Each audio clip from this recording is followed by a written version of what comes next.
আমার চ্যানেলে তোমাদের সকলকে স্বাগত।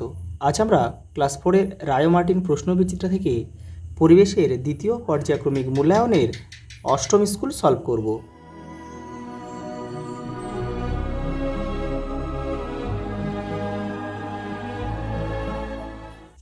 দেখো, সঠিক উত্তরটি নিয়ে লেখো। চাঁদ পৃথিবীর চারদিকে আবর্তন করছে। পশ্চিম থেকে পূর্বে কোথায় আছে? দেখো, এই যে পশ্চিম থেকে পূর্বে। পরেরটা দেখো, গম্ভীরাবালা কোথায় হয়? মালদা।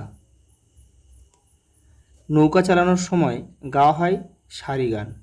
এই যে সপ্তর্ষিমণ্ডল দেখা যায় উত্তর পূর্ব আকাশে। পরেরটা দেখো, শূন্যস্থান দিয়েছে। রেল ইঞ্জিন কারখানা আছে চিত্তরঞ্জনে। কোথায় অবস্থিত? পশ্চিম বর্ধমান।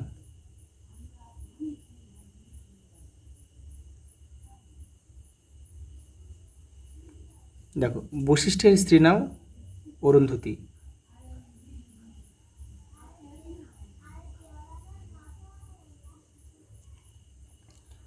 পরেরটা দেখো, চা পাতা তৈরির কারখানা আছে দার্জিলিং জেলায়।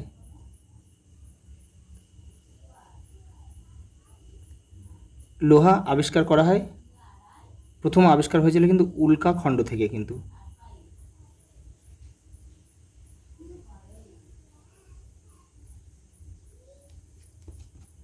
পরেরটা দেখো,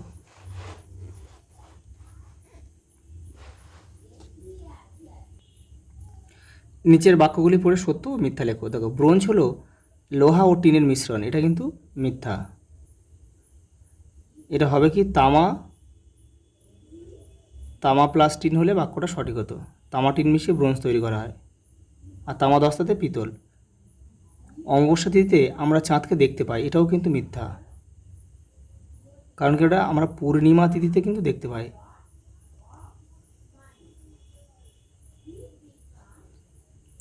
সকালবেলায় ছায়ার দৈর্ঘ্য সবচেয়ে বড় হয়, এটা সত্য। চাঁদের বুকে প্রথম পা দেন নীল আর্মস্ট্রং, সত্য।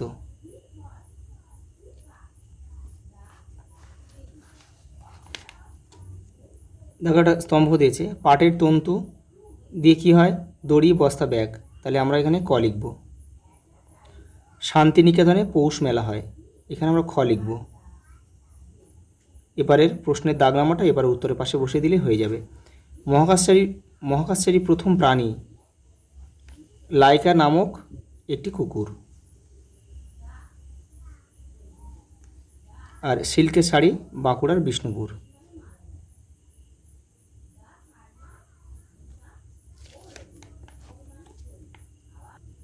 পরের প্রশ্ন দেখো, বেমানান শব্দটি দাগ দাও এবং কেন বেমানান তা লেখো। দেখো, কেরোসিন, পেট্রোল, রান্নার গ্যাস আর কাঁচ। এখানে বাদ যাবে কোনটা বলো তো? এখানে হবে কাঁচ, কারণ বাকিগুলি সবই কি? জ্বালানি। কেন সেটা লিখতে হবে, জ্বালানি। এগুলো লিখতে হবে, বাকিগুলি সব জ্বালানি এগুলো। পরে দেখো, সেগুন, তুলসী, থানকুনি, সর্পগন্ধা। এখানে কিন্তু বাদ যাবে সেগুনটা, কারণ এখানে লিখতে হবে বাকিগুলি ভেষজ উদ্ভিদ। ভেষজ উদ্ভিদ। আর সেগুন হচ্ছে একটা বৃক্ষ জাতীয় উদ্ভিদ কিন্তু।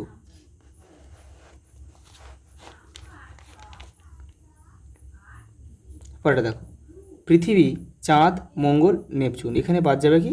চাঁদটা, কারণ চাঁদ হচ্ছে একটা উপগ্রহ যারা গ্রহের চারিদিকে ঘোরে। আর পৃথিবী, মঙ্গল, নেপচুন এগুলো কি? এগুলো হচ্ছে গ্রহ। দেখো, ঝুমুর, ছো, টুসু আর গম্ভীরা। এখানে দেখো, এই ঝুমুর, ছো, গম্ভীরা এগুলো সবই কিন্তু নৃত্য। তাহলে এখানে টুসুটা বাদ যাবে, কারণ টুসু একটা উৎসবের নাম। আর বাদ বাকিগুলো সব নাচ। এখানে লিখে নৃত্য কৌশল এগুলো।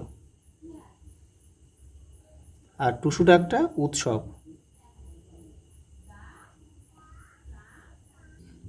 পরের প্রশ্ন দেখো, নিচের ছকটি পূরণ করো। ভেষজ গাছের নাম রয়েছে এখানে, কোন রোগ সারাতে ব্যবহার করা হয়?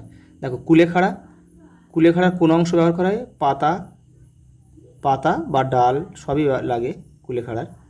দেখো এগুলো তোমাদের লিখতে হবে না, কিন্তু আমি তোমাদের একটু দেখিয়ে দিলাম। দেখো কুলেখাড়া হচ্ছে কী রোগ সারাতে ব্যবহার করা হয়? রক্তাল্পতা বা অ্যানিমিয়া।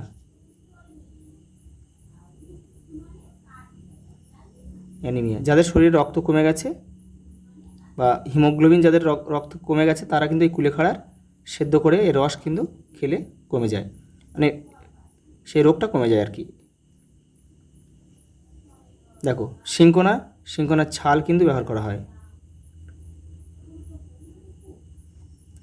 দেখো কী রোগ? ম্যালেরিয়া।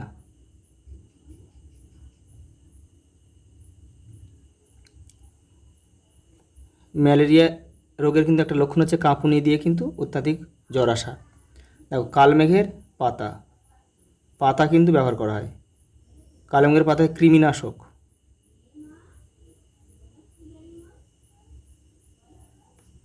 দেখো অর্জুন গাছের ছাল তো বলে দিয়েছে, ছাল ব্যবহার করা হয়। ছাল হচ্ছে হাড়ের অসুখ বা হৃদরোগ, হৃদরোগ। পরেরটা দেখো, উত্তর আকাশের উজ্জ্বল নক্ষত্রের নাম কি? ধ্রুবতারা।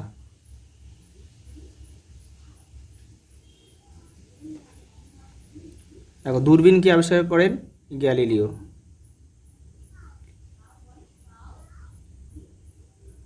নবদ্বীপ কোন শিল্পের জন্য বিখ্যাত? তাঁত,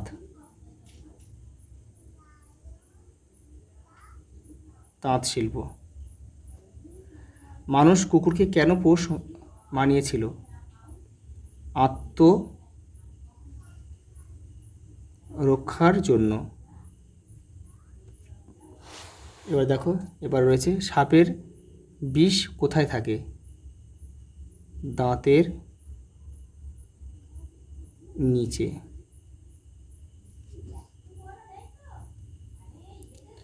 মাটিতে মেশে না এমন একটি বর্জ্য পদার্থের নাম লেখো। প্লাস্টিক।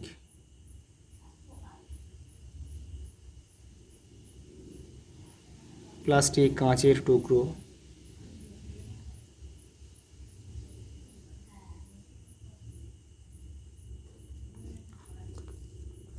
পরেরটা দেখো, দাহ্য বস্তু কাকে বলে? দুটি উদাহরণ দাও। দেখো তোমাদের বইয়ের 92 নম্বর পেজে উত্তরটা রয়েছে। দেখো যেগুলি আগুন লাগলে সহজে জ্বলে ওঠে ও অল্প সময় পুড়ে শেষ হয়ে যায়, দহন মানে পোড়া, সেই থেকেই এটা দাহ্য বস্তু। অর্থাৎ যেগুলিতে আগুন লাগলে সহজে জ্বলে ওঠে ও অল্প সময় পুড়ে যায় তাদেরকে আমরা দাহ্য বস্তু বলবো। দেখো উদাহরণ, খড়, কেরোসিন, পাতা, পেট্রোল, এগুলো সব কিন্তু দাহ্য বস্তু। পেট্রোল। পরেরটা দেখো, ছৌ নাচের মুখোশ তৈরিতে কী কী ব্যবহার করা হয়? দেখো তোমাদের বইয়ের 104 নম্বর পেজে উত্তরটা রয়েছে, দেখে নাও। এই যে এখান থেকে আঠালো মাটি, কাগজের মুন্ড, এখান থেকে এই পর্যন্ত লিখে দেবে। পরেরটা দেখো, কৃত্রিম উপগ্রহের সাহায্যে আমরা কী কী সুবিধা পাই? দেখো 76 নম্বর পেজে রয়েছে তোমাদের বইয়ের। দেখো এখানে তোমরা পড়বে। দেখো আবহাওয়ার খবর আমরা জানতে পারি, কখন ঝড় কখন বৃষ্টি আসবে। তারপরে দেখো মোবাইলে কথা বলা সবই কিন্তু কৃত্রিম উপগ্রহের সাহায্যে হয়। আরও দেখো নিচে রয়েছে, দেখো বিদেশে খেলা হচ্ছে সেগুলো আমরা ঘরে বসে দেখতে পাচ্ছি। দেখো টিভি বা রেডিও ধারাভাষ্য শোনা সবই কৃত্রিম উপগ্রহের সাহায্যে কিন্তু হয়। কি কি আবিষ্কারের ফলে আদিম মানুষের জীবনে অগ্রগতি এসেছিল? চাকা আর হচ্ছে আগুন।